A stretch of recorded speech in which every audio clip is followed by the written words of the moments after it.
Good afternoon. Now we are going to start with the chapter first of history class 10th, and in that we read regarding the concept of nation state.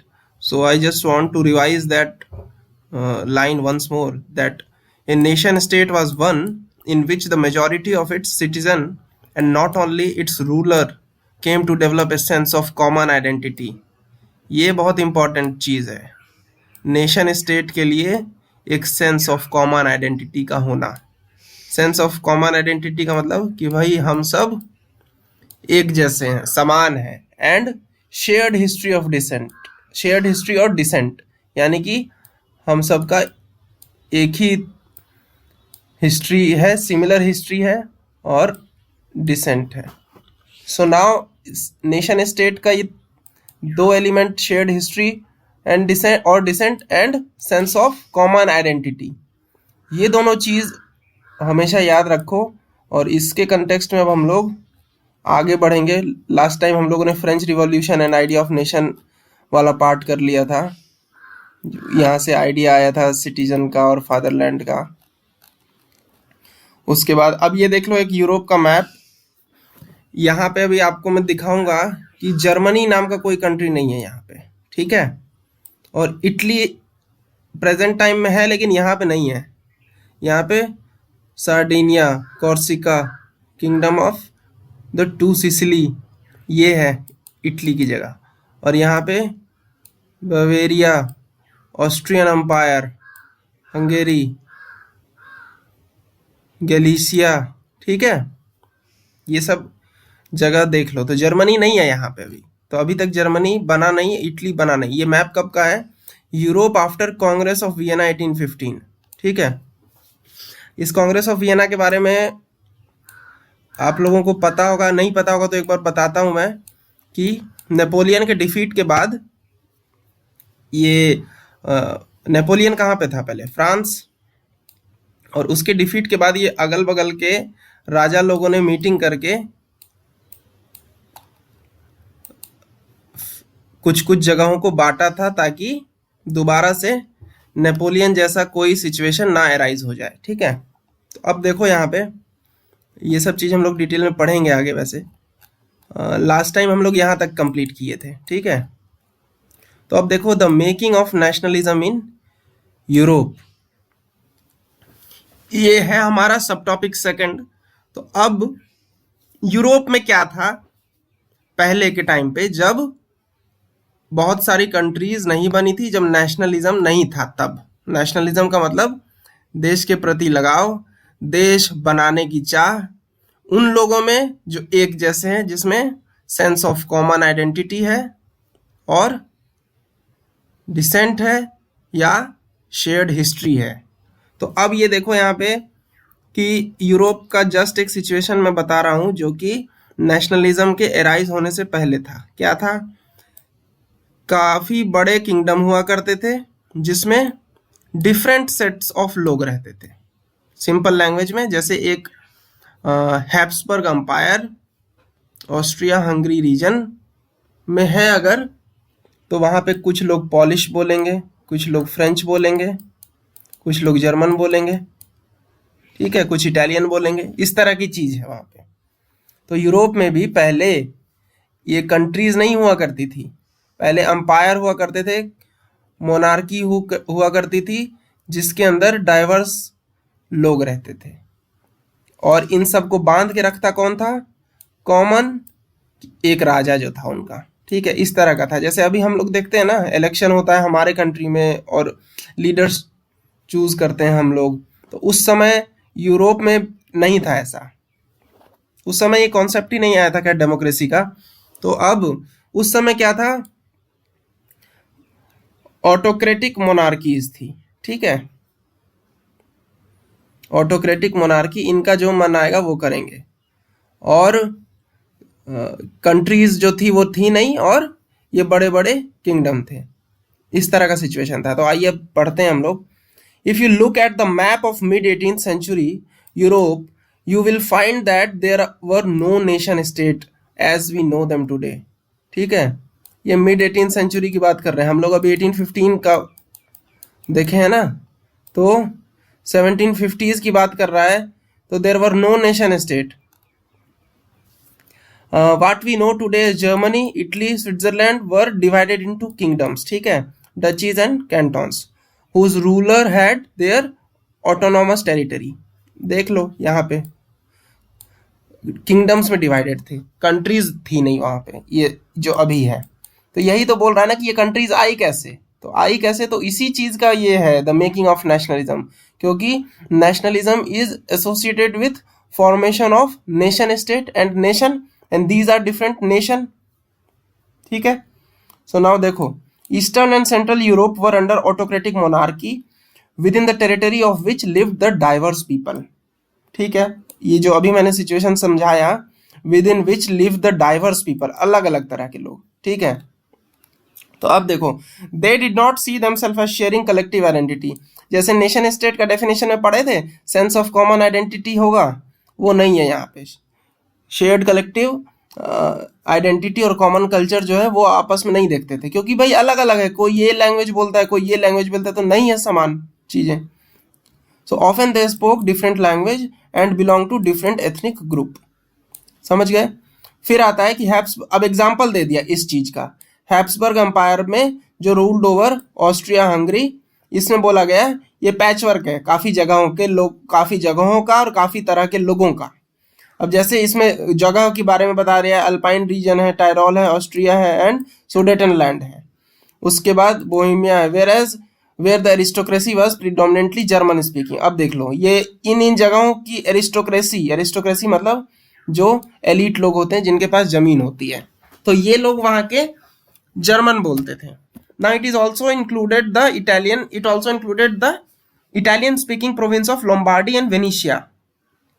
यहाँ पे देखिए, तो Italian speaking हो गया, German speaking हो गया। इन Hungary half of the population spoke magyar while the other half spoke a variety of dialect। तो यहाँ पे डिफरेंस आ गया। फिर इन गैलिशिया एरिस्टोक्रेटी स्पोक पॉलिश, ठीक है, पोलैंड का language. Beside these three dominant group, there also lived within the boundaries of empire a mass of subject called peasant people, जो कि वहां पे खेतों में काम करते हैं।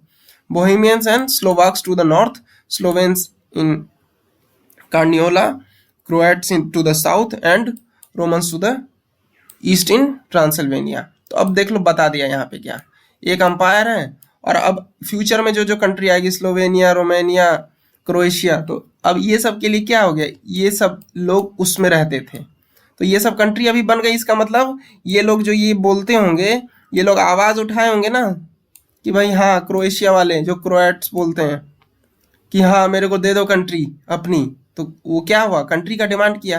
क्यों? क्योंकि उसमें एक सेंस ऑफ कॉमन आइडेंटिटी आ गया, शेयर्ड हिस्ट्री और डिसेंट आ गया, ठीक है, वैसा सोच आ गया दिमाग में, और सिमिलैरिटी हो गई क्योंकि लैंग्वेज का सिमिलैरिटी है। तो ये लोग अपने आप को एक समझने लगे और अपने बेनिफिट के लिए अपने देश की मांग और देश के प्रति लगाव डेवलप कर लिए, ठीक है। तो यही हो गया तुम्हारा राइज ऑफ नेशनलिज्म। तो यही इसी के बारे में पढ़ने जा रहे हैं। तो अभी देखो हुआ क्या, एक राजा, उसके अंदर बहुत बड़ा एरिया और उसमें डिफरेंट डिफरेंट तरह के लोग ऐसे रहते थे जिनमें कोई भी कॉमन सेंस ऑफ आइडेंटिटी नहीं था। इतना समझ में आ गया सबको? अब देखते हैं, the only tie binding these diverse group was a common allegiance to the emperor. यही एक बस बाइंडिंग फोर्स था उनका, ठीक है। सो अब ये था कि जब भाई ऐसा चल रहा है, राजा है, अलग अलग लोग रह रहे हैं, तो रह रहे थे, फिर आया क्यों नेशन स्टेट का डिमांड, क्यों आया? How did nationalism and the idea of nation state emerged, ये एक सवाल है, ठीक है। तो अब देखो कुछ चेंज आया होगा तभी तो वो आया होगा। ये मान लो यहाँ पे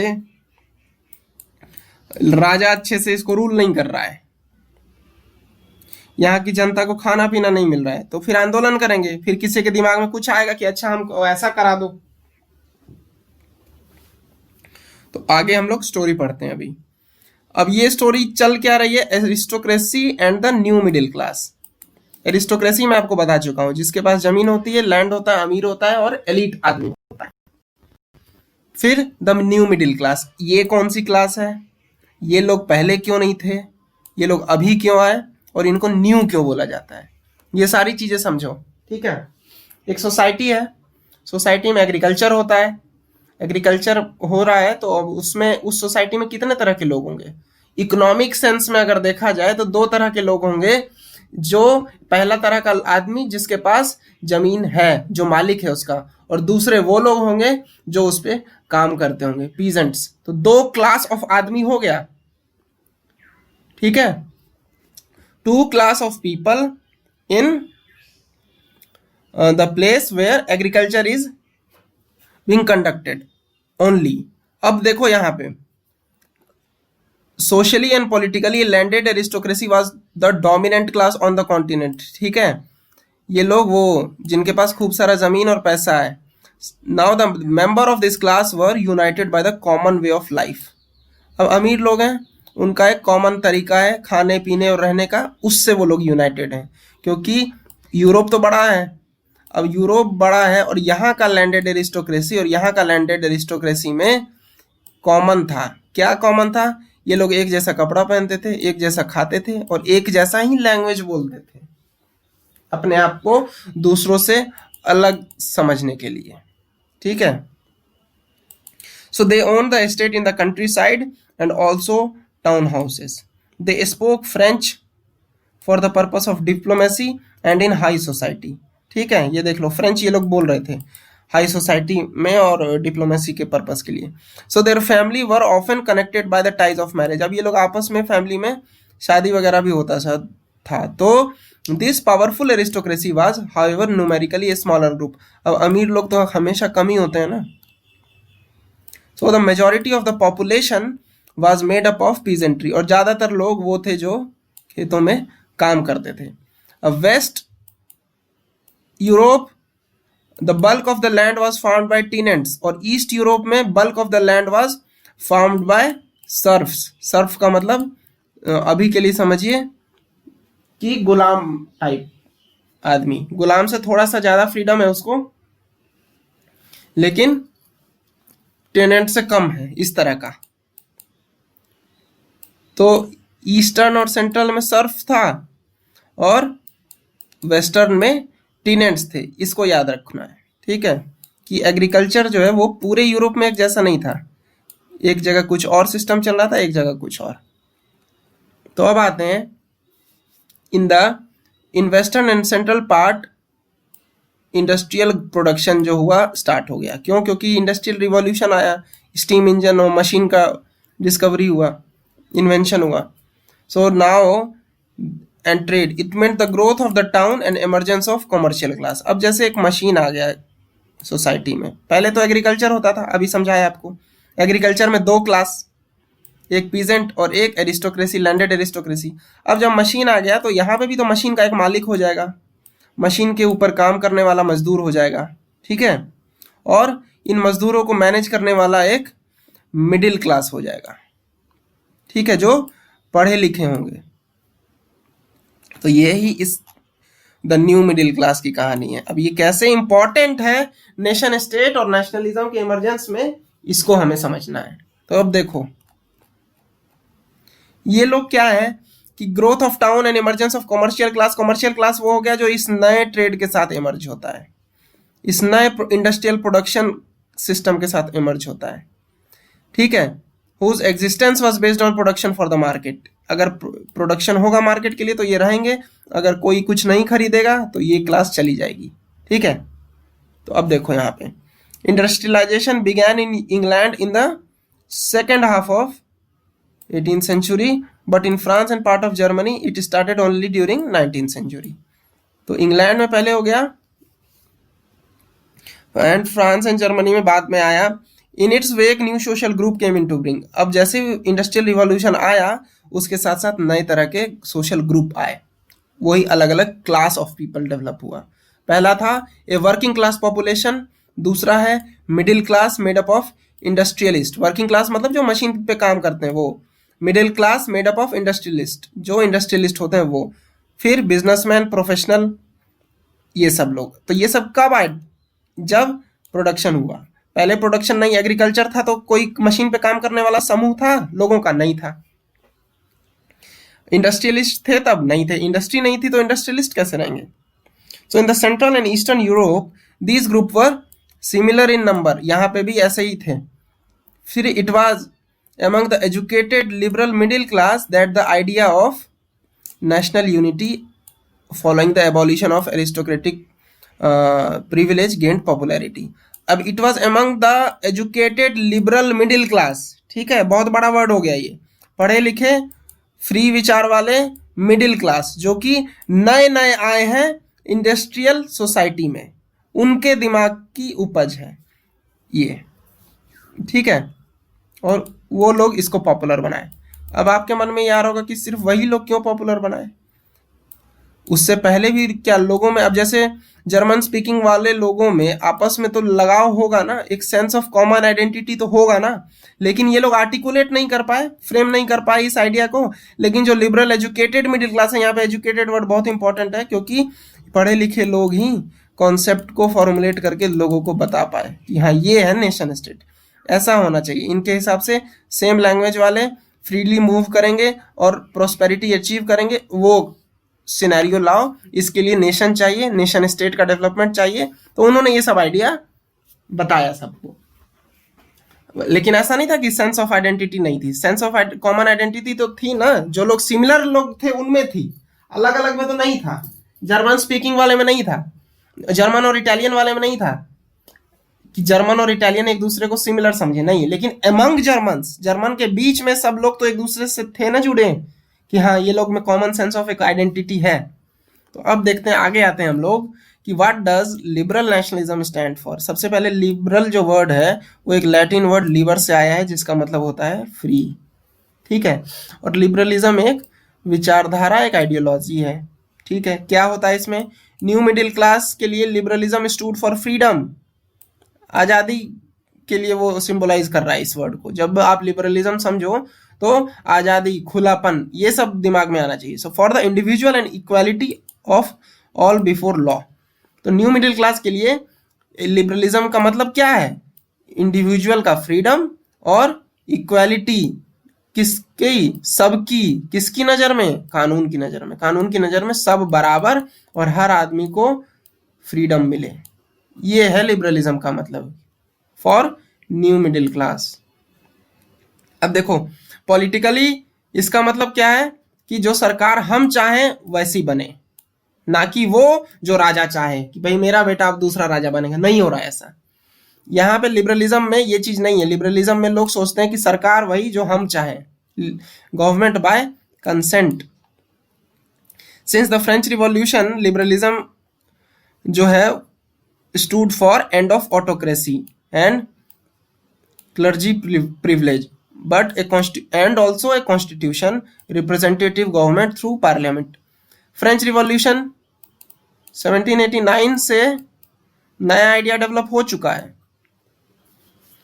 किसका? कॉन्स्टिट्यूशन का, संविधान का, और एक रिप्रेजेंटेटिव गवर्नमेंट। रिप्रेजेंटेटिव गवर्नमेंट क्या होता है? जिसको हम चुनते हैं वो, ना कि ऑटोक्रेसी। तो ऑटोक्रेसी का एंड और कुछ लोगों को जो प्रिविलेज मिलता था उसका एंड, और कॉन्स्टिट्यूशन और रिप्रेजेंटेटिव गवर्नमेंट का आइडिया इमर्ज तो फ्रेंच रिवॉल्यूशन में हो ही गया था, ठीक है ना।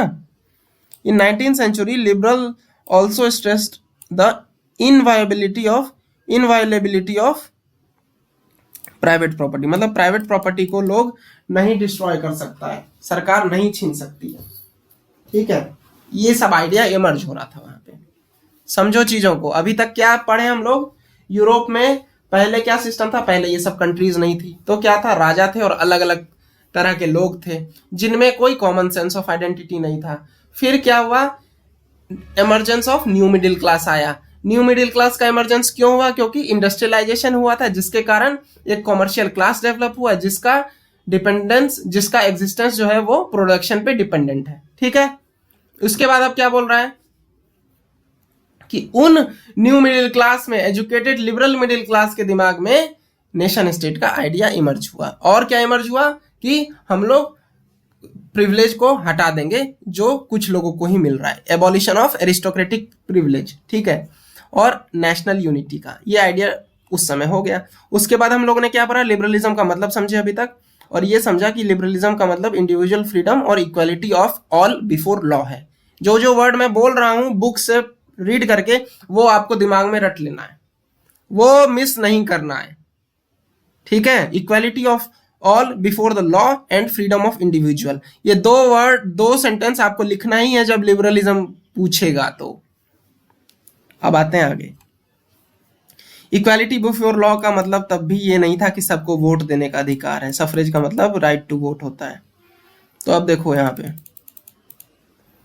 You will recall the revolutionary France, उसमें क्या था, शुरू शुरू में सिर्फ जिसके पास जमीन था वो उस प्रॉपर्टी ओनिंग मैन को वोट देने का अधिकार था, लेकिन कुछ टाइम के लिए प्रॉपर्टी ओनिंग मैन,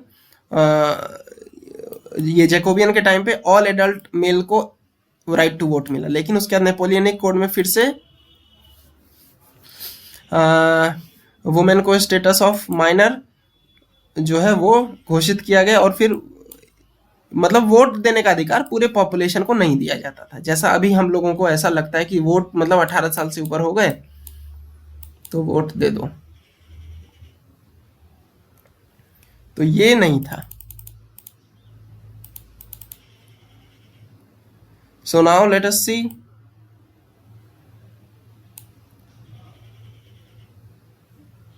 एक बार जरा वोट देने का एज आप चेक कर लेना, ठीक है। इज इट 18 और 21? तो अब देखो यहाँ पे, however the Napoleonic code went back to the limited suffrage and reduce the women to the status of minor subject to the authority of fathers and husbands. यहाँ पे वोट देने का अधिकार नहीं मिला इनको। Throughout the 19th and the early 20th century, women and non-propertied men organized opposition movement demanding equal political right. सबको वही वोट देने के लिए throughout early 20th century में और 19th century में ये आवाजें उठी। अब देखो, लिबरलिज्म की ही बात कर रहे थे हम लोग अभी। लिबरलिज्म का मतलब फ्रीडम, तो अब फ्रीडम जो है ये पॉलिटिकल फील्ड में तो आगे देख लिए फ्रीडम कि equality of all before the law and freedom of individual, लेकिन इकोनॉमिक स्फेयर में भी तो होगा कुछ लिबरलिज्म। पहले क्या था, एक मार्केट था। एक मार्केट मतलब जैसे कि एक जर्मन स्पीकिंग एरिया है, उसमें एक सामान को इस जगह से दूसरी जगह जाने में बहुत हिंड्रेंस था। जैसे यहाँ पे उसको टैक्स देना है, यहाँ पे टैक्स देना है, यहाँ पे टैक्स देना है, करेंसी अलग अलग है, अलग अलग, तो transfer of goods and Capitals जो है वो नहीं हो पाता है। सो transfer of goods and Capitals जब नहीं हो पाता है तो लोगों में एक इकोनॉमिक यूनिटी नहीं आ पाती है उस एरिया के, ठीक है। So now let us see, during 19th century this was a strong demand of emerging middle class. क्या था demand? Abolition of state imposed restriction on movements of goods and capitals, ठीक है। एक एग्जाम्पल से बोला गया है, जर्मन स्पीकिंग रीजन था, उसमें क्या था, कॉन्फेडरेशन ऑफ 39 स्टेट थे और each of these possessed its own currency, ठीक है। अब 39 कॉन्फेडरेशन ये, और उसमें सबका अलग अलग करेंसी, तो एक सामान एक से दूसरी जगह जाना बहुत मुश्किल होता था। अलग अलग नापने का तुमको था स्टैंडर्ड, जैसे इसका लेंथ कुछ है तो वो वहाँ पे ये लेंथ कुछ और डिनोट करता है, तो ये सब चीज़ थी। इसका एग्जांपल दिया गया, 11 कस्टम बैरियर थे और कस्टम ड्यूटी 5% देना पड़ता था ईच ऑफ देम। तो अब क्या हुआ, such condition were obstacle to the exchange and growth by the new commercial class. ये सब बाधक थे सामान के एक्सचेंज में। जो नए कॉमर्शियल क्लास जो डेवलप हुए उसको क्या करना था, अपना सारा प्रोडक्शन को बेचो हर जगह, आसानी से पहुंच जाए तो अच्छा है, लेकिन ये जो ऑब्स्टेकल्स था इसके कारण ये सब नहीं हो पा रहा था। So who argued for the creation of unified economic territory, तो यही कॉमर्शियल क्लास ने डिमांड किया कि नहीं, हमको क्या करो, हमको यूनिफाइड टेरिटरी दो जहां पे goods of movement of goods and people जो है वो सीमलेस हो, ठीक है।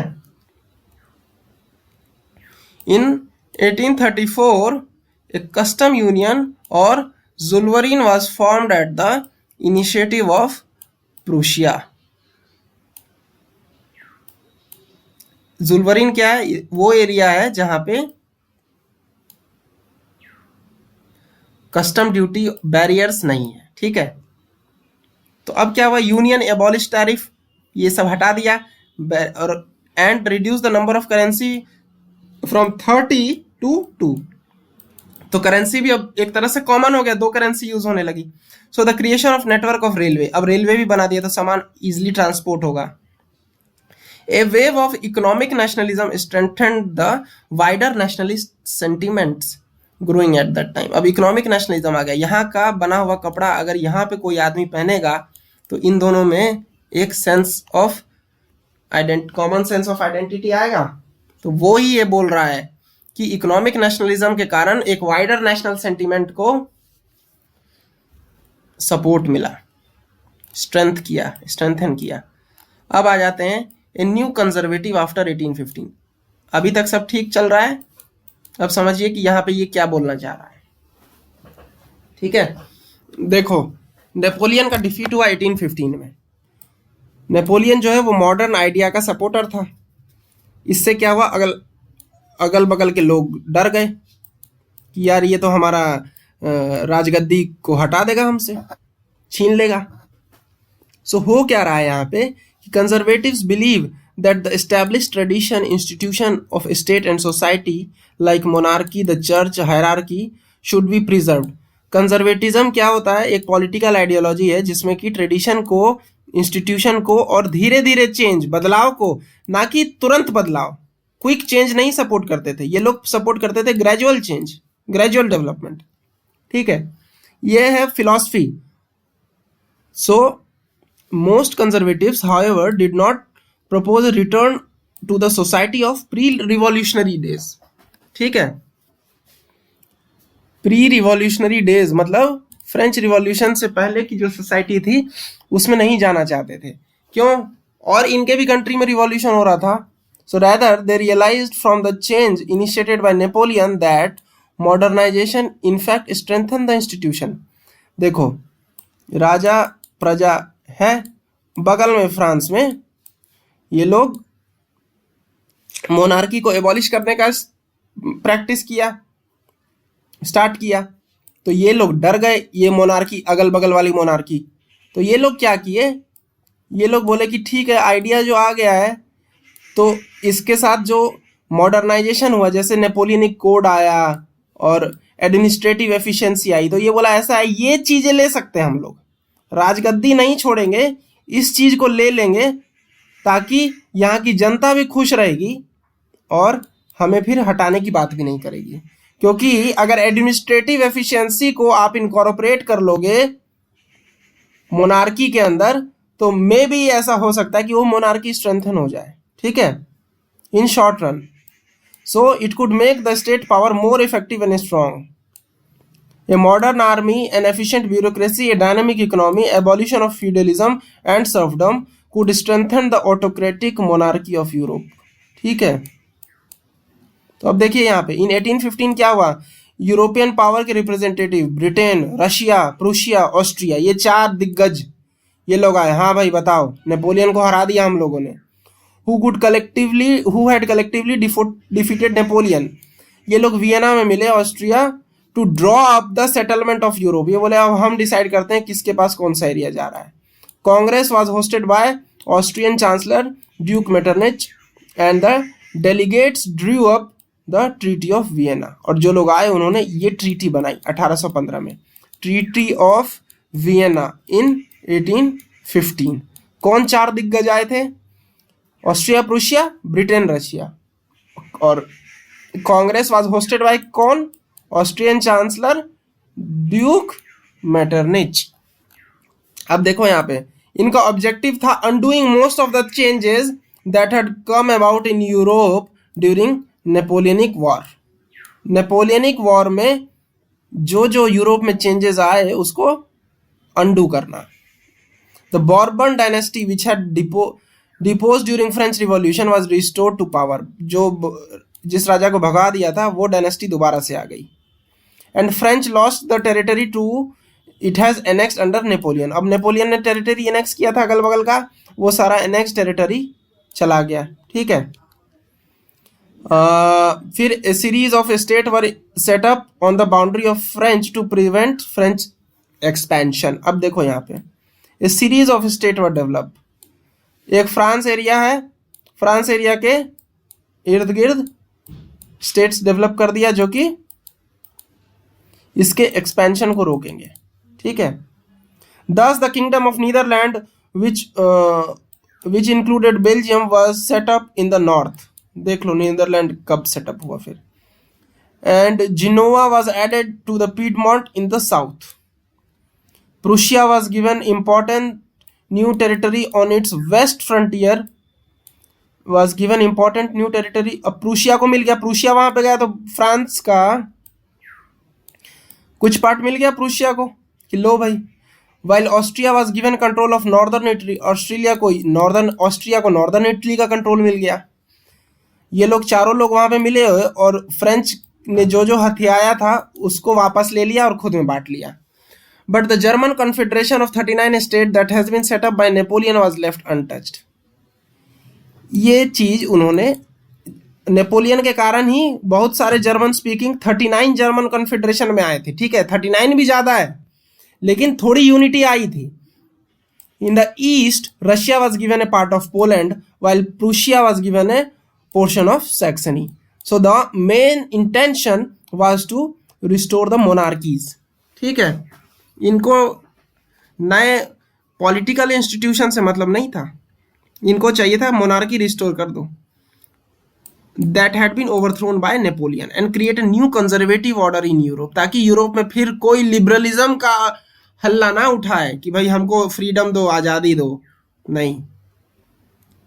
सो conservative regime setup was setup in 1815 were autocratic. अब 1815 में फिर से पूरा चीज रिवर्स हो गया ट्रीटी ऑफ वियना के बाद। देखो यहाँ पे they did not tolerate criticism and dissent. अब भाई अब कोई हमारे वो नहीं करेगा, हमारे खिलाफ नहीं बोलेगा। Sought to curb the activity that question the legitimacy of autocratic government. Most of them impose the censorship law to control what was said in newspaper. अब न्यूज़पेपर वगैरह पे भी ये सब सेंसरशिप लग गया। ठीक है, तो अब देखो ये एक कार्टून है क्लब ऑफ थिंकर्स का। ये विचारक लोग आपस में बातचीत करते ना ये, लेकिन ये लोग अपने मुंह पे पट्टा बांधे हुए हैं कि भाई हमें कुछ नहीं बोलना है, इनके मुंह पे पट्टा बांध दिया गया है। Silence is the first commandant. चुप रहिए to avoid the eventuality whereby member of this club में succumb to temptation of speech. Muzzles will be distributed to the member entering. ठीक है, मेनली एक चीज बता रहा है कि कैसे फ्रीडम चली गई 1815 में ट्रीटी ऑफ वियना के बाद।